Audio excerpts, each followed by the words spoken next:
Yeah. Absolutely, yeah. Getting out in the middle, having a good hit out. Got 15 overs in, I think. So, I think the three quicks especially were keen to get out and have a bowl, and we bowled pretty well for the majority of the time. How long is it since you've actually been out in the nets and the other bloke's been playing cricket? How long have you actually how long ago was it that you missed out on being selected? I last played Southampton. Played there. No, I mean that you were in the squad and not in the team. That would be going back some time, wouldn't it? Yeah, it would be, especially for a test match. Probably last time here, I think, for the Oval. Maybe 4 years ago. You were injured then? Yeah, that's right. So a while ago, yeah. Something really territory. I mean, how are you handling it? Handling it well, I think. Well, as best as someone can. I think obviously coming back from a pretty serious back injury or back-to-back stress fractures, so it can take a while to get back into the swing of things.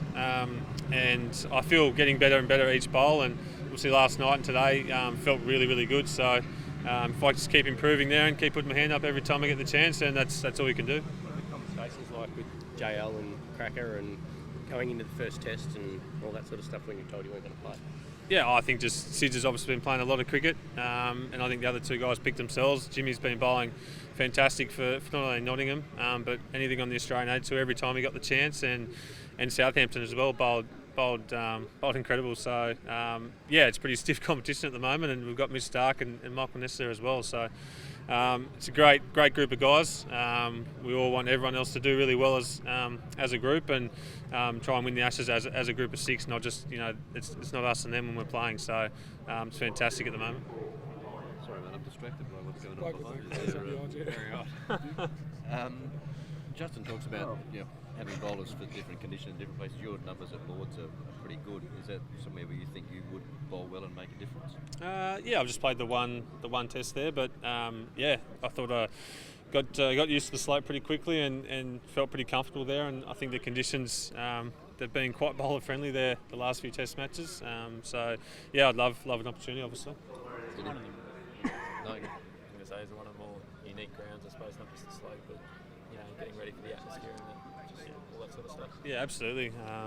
Obviously quite young the first time I played there in a test match, or quite inexperienced at that level, and it probably passed me by pretty quickly. But just playing at Lords in an Ashes test, it doesn't really get much better, to be honest. Looking forward. Josh, you comparing the last Ashes to this one. Do you see there's a different plan to the fast bowling attack itself? Like there's more focus on control rather than just blowing them away. Is there that feeling as a group?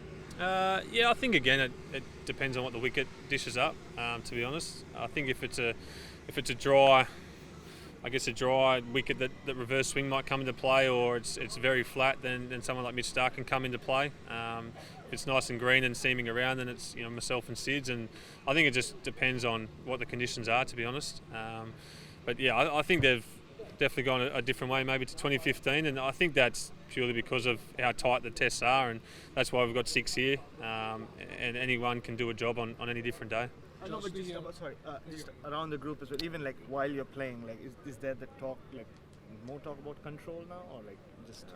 No, I think everyone's got their strengths and weaknesses, and it's about putting them together, and I guess having those attacking bowlers and holding bowlers and different things. So I think it's getting that balance, I guess, in the attack. Josh, remember 4 years ago they changed the pitches quite a bit after you guys beat them heavily at Lords.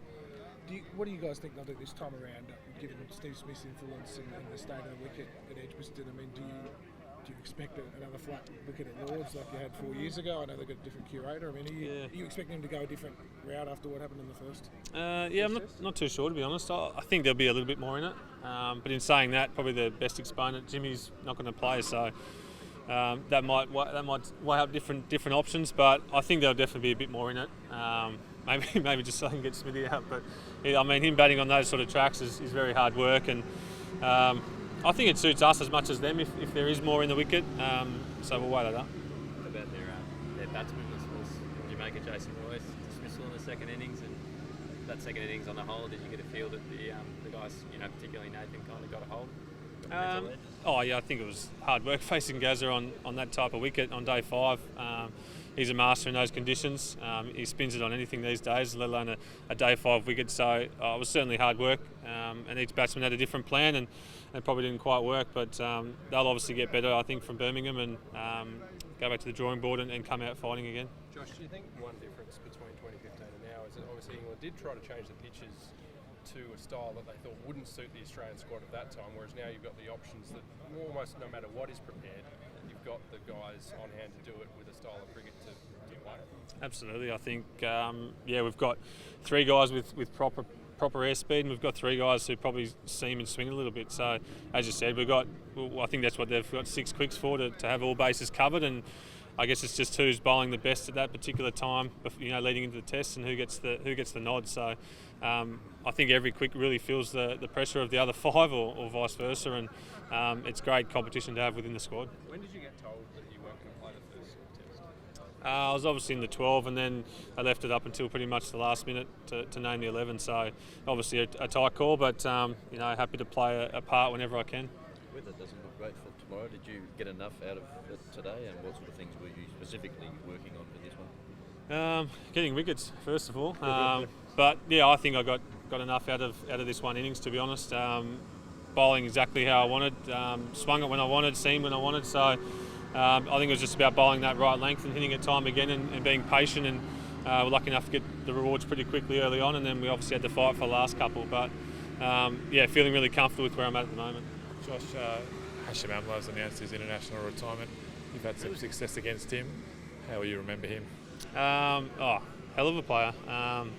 I think not only in Test cricket but one-day cricket, he was fastest to a lot of milestones there, even faster than Virat. So he must be a pretty handy player, and obviously wish him all the best for his future. You don't want to disappoint to face him again?